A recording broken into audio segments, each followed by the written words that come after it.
Hi everyone, welcome to day 2. I hope you guys are doing well and having a lovely weather day like I am. As you can see, I said we'd be in the garden today and I'm literally in the garden. So before I get into anything or do my introduction, I'm just going to hang out here for a couple minutes and wait for you guys to join me. Hopefully some of you will come back today that joined me yesterday. If you're watching this on the replay, make sure that you leave comments and questions below so I can get back to you when I see them. So like I said, I'm just going to hang out here for a minute. Hi, how's your day going? Let me know you're here with a comment or an emoji or something. We'll get started in just a couple minutes. It's nice and bright and sunny and warm today. And of course the road is busy, which it shouldn't be, but it is. So hopefully I can talk loud enough to get over the traffic today. You know what I forgot? I forgot my water today. Oh well.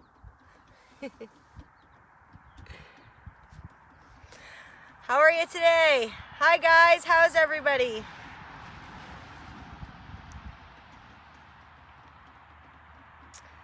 So this is my hoop house, and I'll explain a little bit more in a bit. It's looking pretty empty right now, but believe it or not, there's all kinds of little things popping up in there. I got my rubbers on, my big old boots. We're getting into it today. I don't know if you can hear that. It's the chickens pecking their water out. Noisy.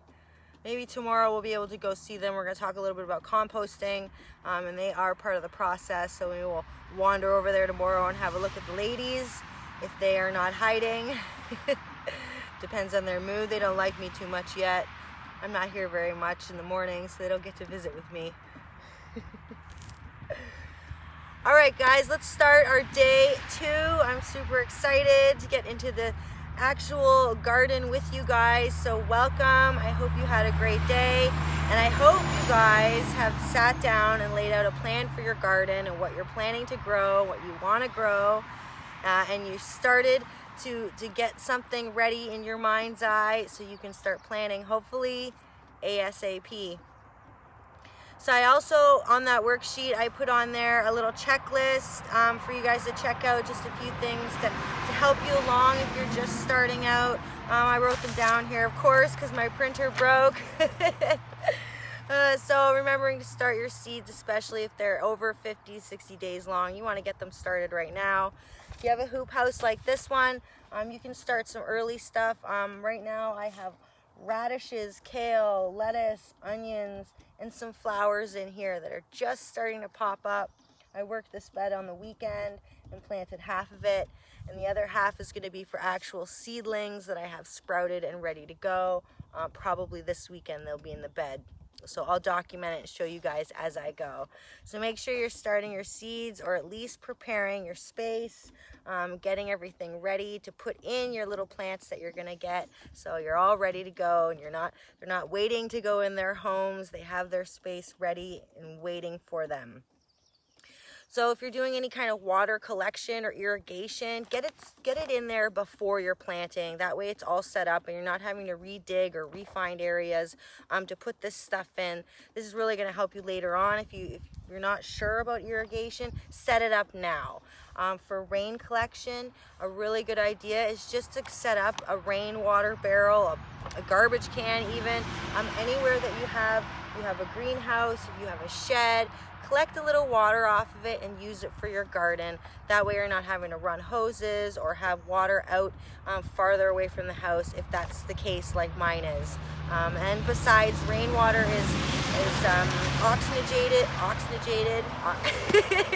It has oxygen in it. It's really good for your plants. So rainwater is a bonus if you can collect it and use it for your garden. Highly recommend doing that. But set this stuff up now, get it all ready to go. That way you're not last minute trying to get your water in where you need it to be.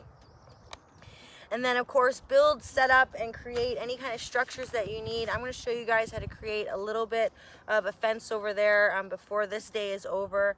And right here, like, this structure is really simple. This is just some old water drainage that we found, and he's got sticks in the ground that he put it in. and some twigs and rope to hold it up, and it's going to do a perfect job just for a short time. It may even last all summer, but I doubt I'll need it for that long. And then this, I actually thought this, I don't know if you can see it, I thought it was going to be really ugly. He said he was going to rope off the whole garden. It actually looks really nice. And with all these stakes in the ground, it gives me the opportunity, if I need to add in any kinds of fencing or any additional netting or coverings, if it might get too cold or too hot or anything like that. So just having a little bit of extra fencing and things like that that you can utilize for other things is really functional. And like I say, you always want to maximize everything. That's part of self-sufficiency and sustainability. So this fence has multi-purpose. The main reason it got put up was to keep the puppy out so he can learn where to go and where not to go. And for the last one I put on the checklist here is something that we don't really think about, but as a new gardener, you might not know all the times for your growing. You might forget what you plant. So I highly recommend, first and foremost, labeling what you're planting, where you're planting, and if you can really get into it, write down on a notebook or in a calendar the dates that you've started things or put them in the garden. It's going to help you keep track to know when your harvest is ready or when abouts to keep an eye on it. And this is just a really good way to also get to know your plants for the seasons to come. So in a few years, you're going to know that, this takes around 50 days. I can plant this in May or June. It just gets you familiarized and gives you knowledge of what you're already going to be growing.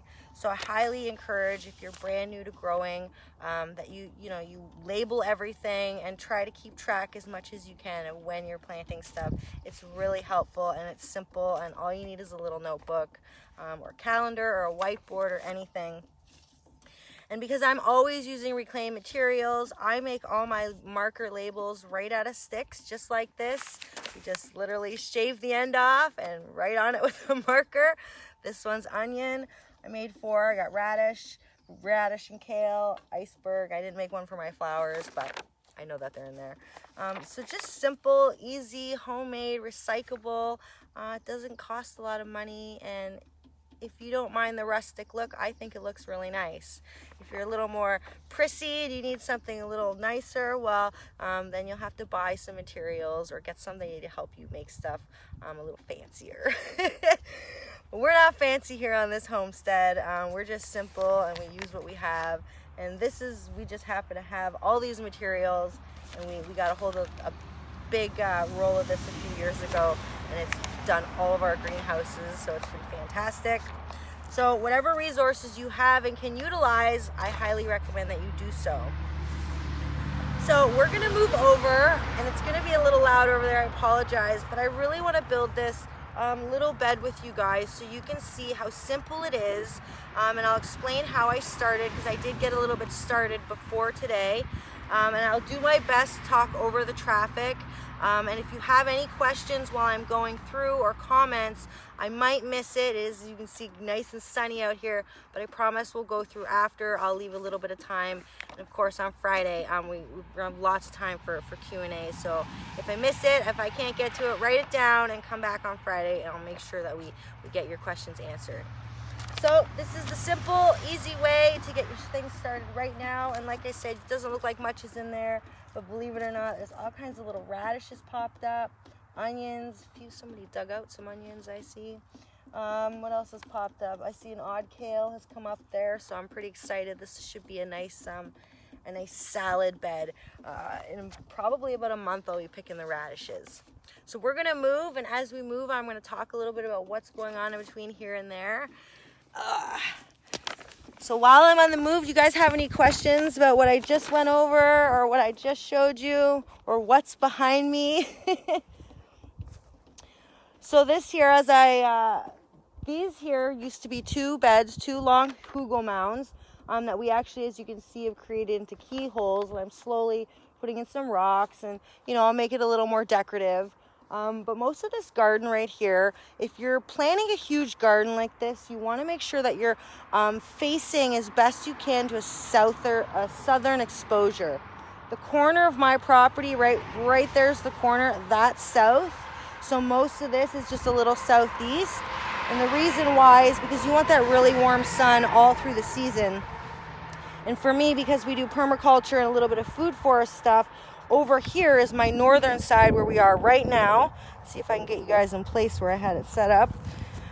And I'm trying to plant everything over here that grows a little taller because I don't want it to shade out anything that's going to be growing here. So here I have a pear tree, there's an apple tree right behind me here, and there's another one over there, and we're going to get a couple more this year. And this is the bed we're going to work on right here.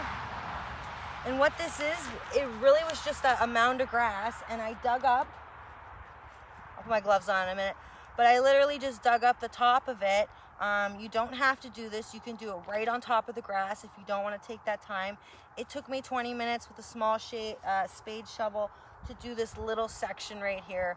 And the goal for this section is to build up a layer on the ground so I can plant in a permaculture style bed in between my fruit trees. So together, everything that's planted here is going to help each other in one way or another. So for the apple tree and the pear tree, I really want to plant a lot of herbs around this because it's going to help deter pests. It's going to help bring in beneficial bugs as well. And it's going to help put in nutrients into the ground that these guys really love. I'm going to sneak in some peas and beans as well because they're nitrogen fixers and they're really going to help out the roots of these fruit trees throughout the season. And I can eat them or just have them as decorative purpose. We'll see. I'm not sure yet. But I'm going to sneak some in here as well as some other perennial things that'll come up every single year. So this bed will be pretty filled up. I'll only have to add in a few things every single year to it and expand it if I want to, and just continue building layers up and up so the nutrients keep building into the ground. And that pretty much is what hugelmound is. It's building up the layers of the ground to get in as much nutrients as you can, and it's really simple and really easy. Like I said, I just took off the first layer here of grass. I flipped it all over so it was dried, and I'm going to recycle it in this mound. You can get rid of it and compost it for a later season, whatever you want to do. Or like I said, you can build right on top of the ground. Just be sure that you're going to be building up enough of the actual compost and soil that you're going to be able to plant in there. Or you're going to have to look for shallow rooted stuff your first season. So like I said, this was just a little bit of a raised mound of grass. I had some weeds in here. I dug it out and I just kind of pushed everything to the side here. Now right beside this, you can't see, but there's a little bit of a divot in the ground. And what this is we did this a couple years ago when I had intended on making this into a bed. We created a small swale, so when the water rolls down my property, it collects right here and slowly seeps into the ground, which is going to really benefit these trees. And we also added another one last season down behind me here, so it's going to trickle down even further and slow the seeping process, which is going to keep the ground nice and moist so it doesn't dry out so quickly and I don't have to water it as much. That is a really good way to incorporate water irrigation naturally into your land is with swales. Of course, it does take a little bit of digging and a little bit of landscape planning, so again, that's an option. It's not necessary. We just put in little ones here and there to help with the flow of the natural landscape as it goes already. And again, we talked about that yesterday. Permaculture is nature, emulating nature, and nature helping nature. So that's pretty much what we're doing. So I'm going to put this down. I'm going to get my gloves on. I'm going to check the screen because I can't see if there's comments or not, so I apologize about that. And then I'm going to show you how I layer this up really simply. I'll try not to be too long, and I'll try to turn back to you so I'm not my back to you the whole time. So let me get here. Okay. So hi guys, welcome everyone. I hope you got a chance to watch yesterday's. I'm gonna do probably a replay of today and tomorrow, or today and yesterday for tomorrow. So if you didn't get a chance, check out the replay and check out the worksheet so it can help you guys plan out simple gardening for your season, and it should really help you get a plan of action going for what you want to grow and need to grow for you and your family. Okay, so like I said, I had just moved all this over. I dug it up a little bit and raked it over. It really wasn't a big deal. And my husband, thank you to him, brought over all this wonderful stuff. See if I can drag it over. And this is pretty much going to be the base of what's going underneath this hugelmound. This is just leftover stuff we raked up from our wood as we chop our own wood. Obviously, we're off the grid, so we heat with wood, and we use a lot of wood in the season. And we just collect it up, and it goes into our compost, or better yet, it goes underneath our beds. So this is where you want your first layer to be. You want it to be the bigger stuff. This is going to help aerate. It's going to help keep moisture in there, and it's really going to help everything compost a lot faster for the next season. And I'm not going to do the entire bed here because it'll be a while. But generally, you're just trying to layer it. Like I even got bark in here. This is all natural. It's going to compost, and it's going to make really nice underlay for your beds. And it's a really good way, obviously, to use up the scraps if you use wood or you have some availability. The guys that are cutting the trees on the road, when I used to live in town, we used to collect up all their wood shavings and all their leftover stuff and do this exact thing right in town. So there's options if you don't live in a rural area like I do. But regardless, you pretty much just want to get new wood, old wood, anything that's going to be able to compost down. And I say a little bit of new wood in there, new material, because the new material is going to give a little bit extra of a nitrogen in there, and it's really going to give it just all the nutrients that it needs when you start planting in there, as well as when you add in fertilizer and compost throughout the season. And if you are using fertilizer, guys, make sure you use it at the end of the season. So it sits all winter long. You don't really want to be putting it fresh in the spring unless it's already been composted a whole bunch. Let's come closer here.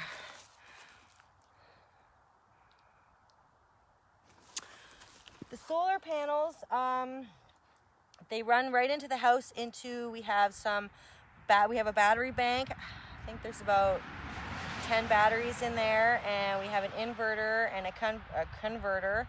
So it comes into the converter, then goes into the inverter, which is attached to the batteries. I'm not really too sure about the setup, but that's the basis gist of it. And we also have the windmill set up to it. We have another section of solar panels on the other side of the house, so we try to collect as much as we can in the day and the afternoon, because as you can see, it's on wood. So we have to manually move it, but that's what works for us right now. So it's just a cord runs into the house, and we have a little system set up in our pantry. Actually, it's got I think it's 10 batteries in there with the inverter and the converting packs, and that's pretty much how it runs our entire house. It's pretty cool. Sometimes we don't have enough power for certain things like the vacuum or larger appliances, but we got a backup generator, so we're good. Excuse me. So layering this up, I do recommend not putting in this pine. I don't know how this got in here though. Some pine is acidic. You don't want to put it in there depending what you're planting. I don't want this in here because I'm not planting anything that will like this. But if I were to put blueberries in this section here, I would keep this in there because they don't mind a little bit of acidity in the soil. But my blueberries are over there. Maybe I can show you after. There's actually a little row of fir and pine trees mixed in with the blueberries because they just love that. It's how they grow in nature. You want to emulate nature. So we're just like I said. So once you get a little bit of a layer on the bottom here, let's see a little more. Then you want to add in like another layer, and another layer is going to be pretty much this stuff right here. If you're going to reuse it, this is when you add it in. Because this grass and roots and everything, it'll be low enough and deep enough that it should all die off. And if you get the odd one, well, weeding is generally something you should do once in a while anyway, even in permaculture beds, just so certain things don't take over. So you just keep layering and piling and layering and piling.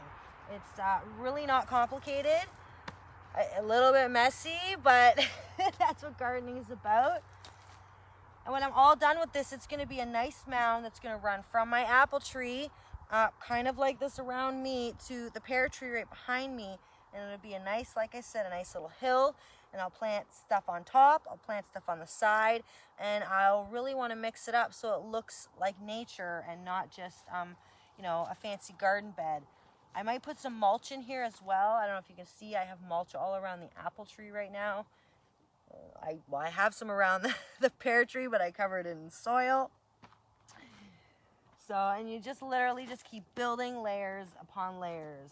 And you can make this deeper. If you want to make it really high up, you can make the layer underneath that I put there a lot deeper with bigger logs and bigger debris. But this is just a small little bed, and I just wanted to give you guys an example of how to do it really quickly and really easily. Like I said, it was a half hour to break up the ground. If I actually sit here and do this, less than an hour to get this whole bed done. And really, I'm just layering.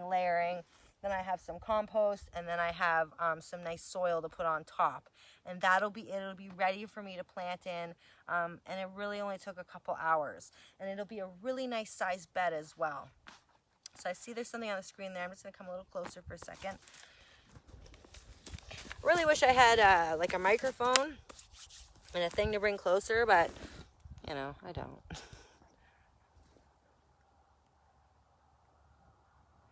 Yes, it is. But if you can add in, like if you can do it in a wider, like say a square pot, with say a little teeny pine tree that you can topiary and keep small, that might really help you. Even adding in a little bit of peat moss into your soil might help as well. It also depends on your climate for blueberries. Blueberries can be finicky, but you could try, just like I said, like a little pine tree and just keep it cut it, do topiary style, and it'll stay really small. Or like I said, put in a little peat moss in there could help as well. Hi Sarah, thanks for joining.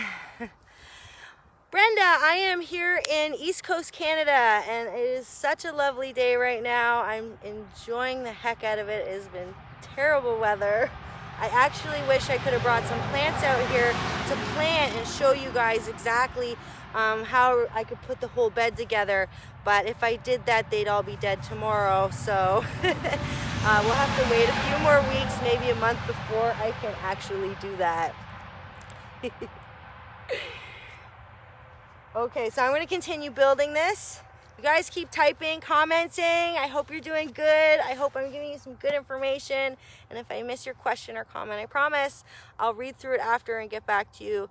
And we'll go through again on Friday. So let's keep building this up just a little bit so I can have at least a finished corner here to show you.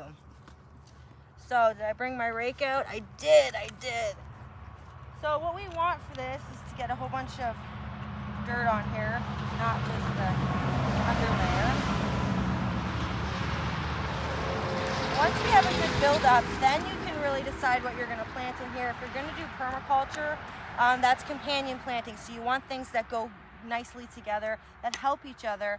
And as I told you guys yesterday, if you watched, at the end of the week, if you stick with me, I'm going to be able to email you guys a resource package with some great links, good videos. I'm going to give you some information on composting as well as companion planting. So if you stick with me for the week, guys, I'll make sure that you get that resource package that I'm going to put together, that I've put together already for you, with a whole bunch of good links for all that information. Companion planting is a great way to maximize space, especially if you're in a smaller space or using container gardening. You can plant things together. Flowers, you can plant anything in a flower bed, really. It's just a matter of using a little creativity and imagination. And in some cases, depending on the plant, like for food that you're trying to get produce from, you might want to do just a little bit of research again, or ask me. Hopefully I can help you. No, all the plants that I have are in the greenhouse. The ones I showed you guys yesterday. I do have seedlings all coming up in the tunnel. I think you might have missed it in the beginning. You couldn't really see them, but radishes and kale and lettuces all popping up in there. But a few more weeks before I can actually plant out in this bed. Unfortunately, I don't even see, even all the trees are still bare. It's pretty cold at night here. East Coast Canada. All right, so I need a little more dirt. And another thing, we're gonna talk about composting tomorrow, guys. This right here, this is my worm basket that I bring around with me, and as I'm digging up, I collect up my lovely little worms. The best worms for composting, we'll talk about it more tomorrow. The best ones are going to be the little red ones. Usually you see them later at night when it's dark. But really, if you can just get your compost full of worms, all the better. So I collect them up as I go, and I have my little bucket here. I probably have a couple dozen hidden in here that I've been collecting for a few days. And tomorrow we're going to do a worm bin together, and these guys are all going to go in there. So composting is a really important thing to practice. So we're going to talk a lot about that tomorrow. So I just want to get a little more dirt on here. Get rid of some of these roots.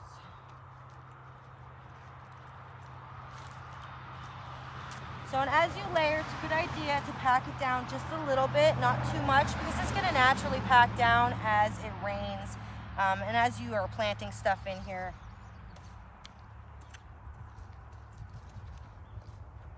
So, and if you happen to get chunks of roots in there, take all the dirt out, throw it away. So this is really gonna go fast. Once I'm done here with you guys, I'm gonna finish this off and I'll take some pictures and show you the finished product. And I don't have wood chips yet, but I will be putting wood chips now that I thought about it. I definitely am gonna put some wood chips on it. It's gonna look really pretty. And if you layer up wood chips, it'll actually help you retain moisture. So if you're in a drier climate or a colder climate and you need to retain moisture or even heat, the more layers of mulch, the better. All right. So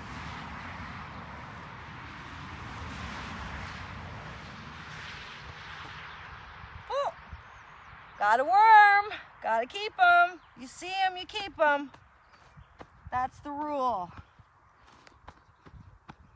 We don't eat them. If I was a kid, my dad would be telling me to eat them. What kind of parent tells a kid to eat a worm? I don't know. Don't worry, guys. I never did it. He never got me. Crazy old guy. Dads, eh? All right. So I literally just have some topsoil here,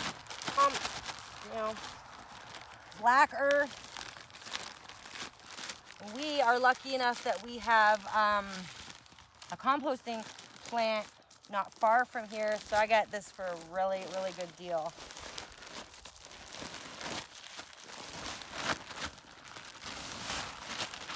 So in total, this little space here is probably going to take about 4 of these bags after I build it up nicely. And it's pretty wet, so that's good if I was planting, but since I'm not planting.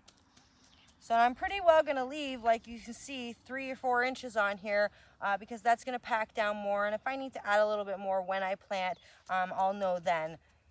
And like, that's it. That's it right there. I put a couple layers.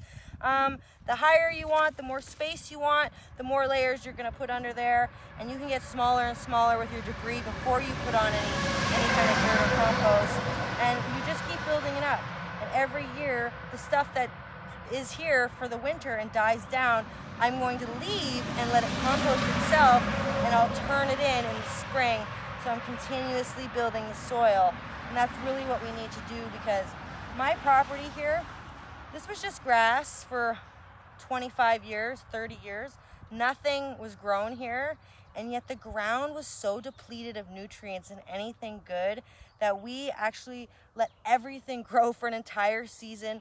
We let our chickens run free for an entire season just to fertilize the ground and get some kind of nutrients in it. And we still ended up having to build on top of the land because the dirt is just, it's full of sand, it's shale, and it's really not fantastic. And I know a lot of you guys are gonna have that problem too. So building up is always the way to go. Saving soil, collecting worms for compost.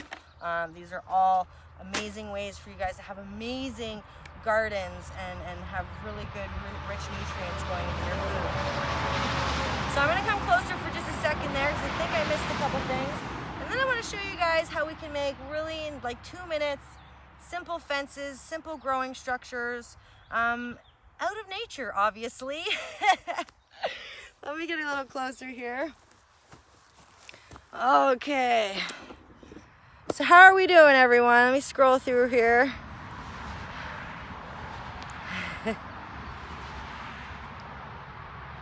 When can you plant outside? Well, you want to make sure that the temperature outside is usually above 12 degrees. Of course, you're in the States probably. I'm not sure where you are. But generally, there has to be no frost. For me, I won't plant anything directly outside until the end of May, 2 to 3 weeks from now, beginning of June. And I'll be really picky about what I put out. So I won't put out anything. I won't put out anything like tomatoes or cucumbers or peppers. Those will all stay in the greenhouse until the end of June at least. They may even stay in there all year. Same with potatoes, things like that. I'm going to wait till, if I go by the farmers, you're going to wait till the first full moon of June, and then you're going to plant your potatoes.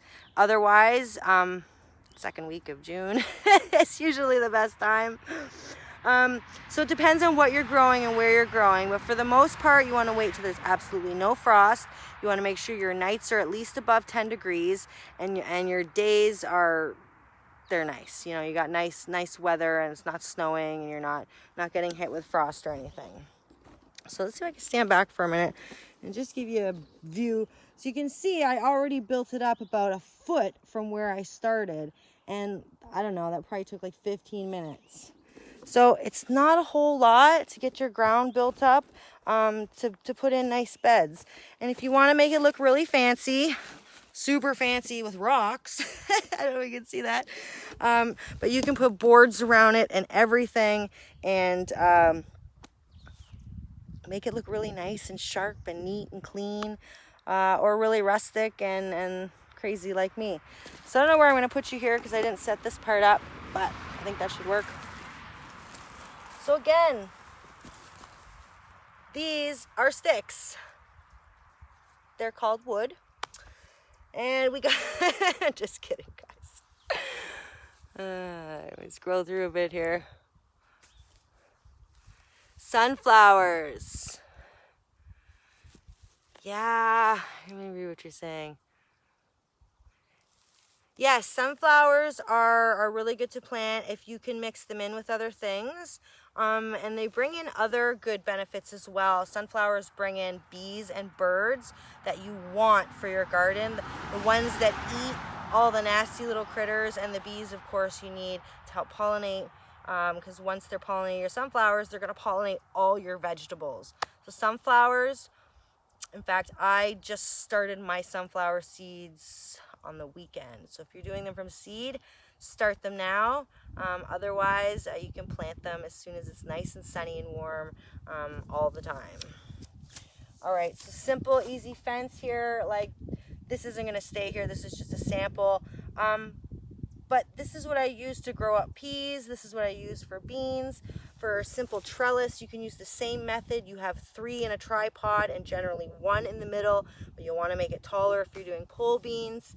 And you really need things like this, especially to maximize space in smaller spaces, or to put in a whole bunch of things in a particular space. Like for me, I don't know why he put this here. This is actually going to go in here with some peas and beans. And then I'm going to be making, well, my husband will probably make it. We're going to be making some really large tripod ones for our climbing beans, because I probably am going to, I don't know, I'm probably going to have quite a bit this year. I need to can up some beans. Hopefully you guys will do some canning with me. But these simple structures are great because they can be reused, they can be recycled, and they can be added to and used for other things. So obviously I love anything that you can recycle. And really simply, I mean, have you guys ever weaved a basket in class? It's pretty, straightforward. And I just wanted to show you this, not because you guys are unintelligent or anything, but you may not think how simple putting together a little structure like this, collecting some waste, and you can grow up beans and peas and stuff like that. So these kind of branches here, if you don't live in a wooded area, I used to live in the city, and we used to just drive out of the city where it was a little bit rural like I am here, and in the ditches where they cut them a couple times a year, a lot of dogwood grows and stuff. And if you're not embarrassed about cutting out, some twigs or whatever for your garden, you could really collect a whole bunch just from finding a nice rural road and picking up a pile of dogwood. I also do that, or I used to do it. I could do it for my property now. But I also use them for, like, look, small fences. I also use them for creating wreaths at Christmas time. So, I mean, nature, we can do so much with nature. We just have to get a little creative. And like, I mean, look how fast that was. I weaved together a simple little fence. Some peas would grow up this. I would just have to hammer it a bit better because I knocked it out. Really easy. Rocks, nature, a little bit of creativity, a little bit of, you know, wanting to get hands on, and you could have some really simple, easy structures and beds to grow food in. So, let me get a little closer. Let's have a real conversation here, folks. How about that? I got this fancy tripod my husband got for me, and I really am happy with it, but the camera only does this one way.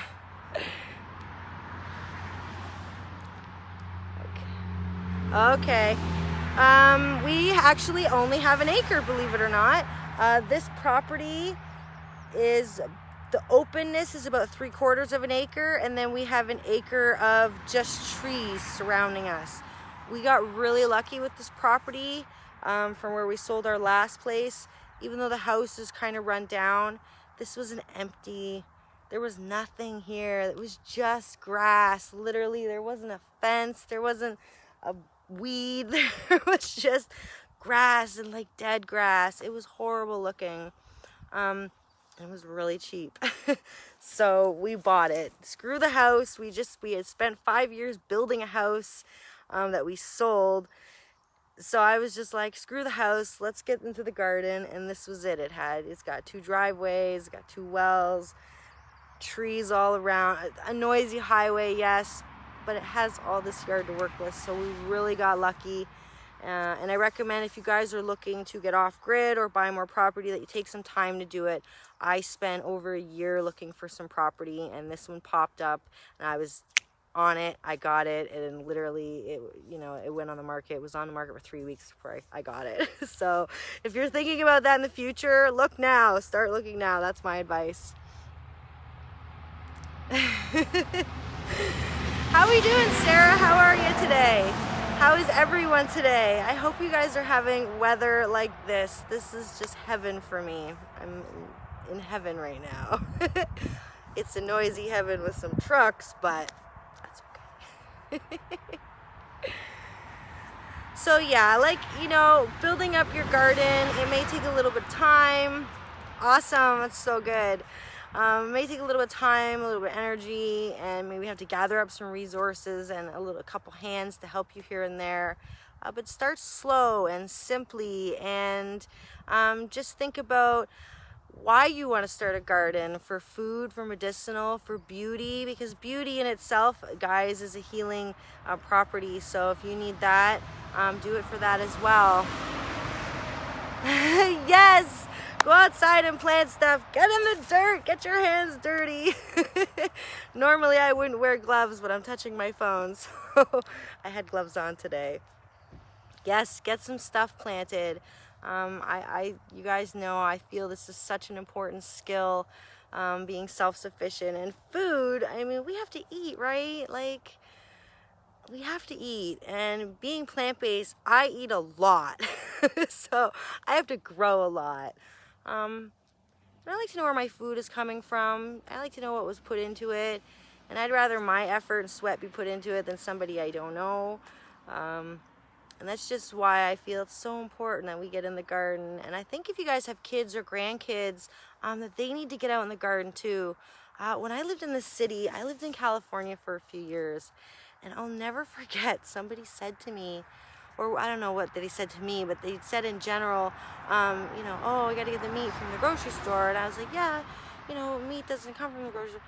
Yes, it does. Meat comes from the grocery. They believe that meat came from the grocery store. And I thought, do they think the vegetables come from there too? So I think it's really important that we teach our kids where food comes from and how hard people work to get food to our table, even how hard we work to put it on the table. And I don't know, I just love going in my pantry and pulling out things that I've grown. I've preserved, and that, like, I know what's in there. Makes me feel humbled, I guess. So now that we've gone through 2 days, hopefully you guys were all with me yesterday. Do you guys have a plan for your garden? I hope you do. I hope you've laid out some kind of action plan. You're getting ready to dig in. How about it, guys? You guys gonna start your garden this week? Forgot my water. I'm pasting up. I apologize. Well, I certainly hope you guys are going to be out there in the garden, and I hope if you are, I really invite you and encourage you guys to share your journey, what you're growing, what you're thinking about growing. Ask questions. Maybe other people have grown something that you're thinking about trying. You know, maybe you had a couple failures they want to share with us. Just, you know, be part of the community and show us what you're growing, and maybe together we can help each other have an abundance of food. Health at home, guys. Health at home. Oh, wonderful. Well, I hope you'll stick with me so we can do some preserving together. Oh, that's a perfect gift. I always love giving plants for gifts, even if I know they're not going to live. Awesome. That's a great gift. Oh, I'm sure you will. I'm sure you will. What kind of stuff have you planted so far? All kinds of things will grow from your grocery store scraps. I have potatoes and peas and all kinds of stuff. Yay, plant-based! Well, if you need help with that, I'm fully plant-based and I'm a nutrition coach. I would be happy to give you some recipes or some meal plans or whatever. Or we can just hang out and talk about food. We're going to talk next week anyway, so maybe we can chat about that as well. Oh, I can't wait to do some canning with you guys. I may actually have to go over and do it on Twitch. I don't know if you guys know, but I'm on Twitch every weekend now doing vegan and plant-based cooking. I might have to do my canning on there because there's no time limit. I could literally stream for 5 hours. So I'll let you know when I start my canning exactly where I'm going to do it, because here we're limited on time and stuff. And sometimes canning takes a few hours depending on what you're doing. And it could be a big process, and I just like the streaming platform a little bit better because you get a longer time. So I'll let you guys know, because anyone who's interested in learning about canning and harvesting in different ways, we're going to talk a bit about that too on day 4. We'll talk about canning, a few different ways that you can harvest your produce. Because there are different ways that we can save our produce and what we're growing. So we're going to talk about that on day 4 as well. And I'm really excited that jamming season is coming, pickling season. So once I lock in where I'm going to do that, I'll make sure to let you guys know. Oh, nice. They should all do fine. Peppers might be a little finicky from the store. I often have them sprout, but then I don't really get much yield from them. So my recommendation for peppers, if you can get them to a nice size plant, is to use an Epsom salt mix. I'm not sure of the ratio. I'll see if I can post it after, just before they're starting to bloom or when they're in bloom. And this will really help the fruits. If you get fruits, peppers from the store are finicky, but this Epsom salt mixture really helps give them like just a boost of produce. Okay, I'm just gonna scroll through for a second, guys. Hang on. Oh, wonderful. Carrots, beets, potatoes. Sounds like supper.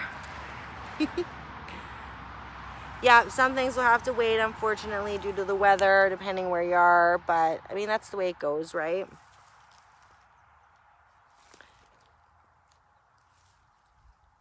Here, I'm sorry, guys. I'm just trying to read. It's sunny. I want to make sure to answer you guys. Yeah, you could put things out in the hoop house, even if you don't have like an actual structure, you can just create, you know, as long as they're not pressing down on your plants. If you elevate it a little bit and make sure it's blocked down with logs and rocks, you don't have to have a huge hoop house or anything if you're just trying to get through those cold nights. Last night, my greenhouse, I knew it was going to be a little cold because it's still under construction, so I just took a really lightweight, like black weed cloth, really lightweight, and I gently laid it over top of everything, and it kept everything safe because all that stuff is in recovery mode.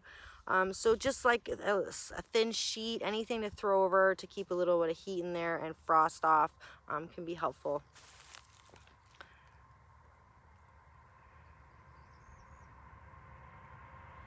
Yeah, that's another thing about plants that I'm really glad you brought that up. Thank you, Marisol.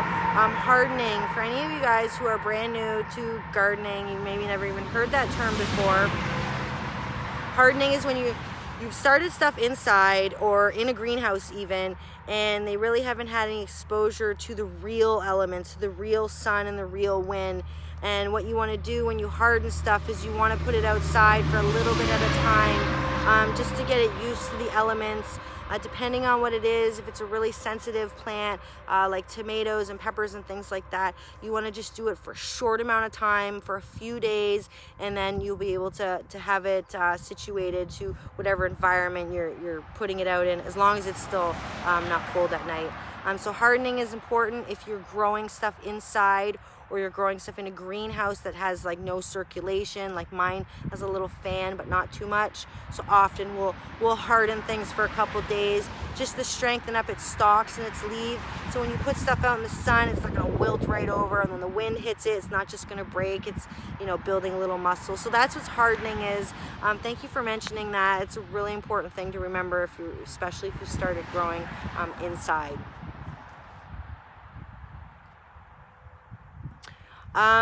Generally you want to wait till you're past when you get your first set of leaves, that's like the fake leaves.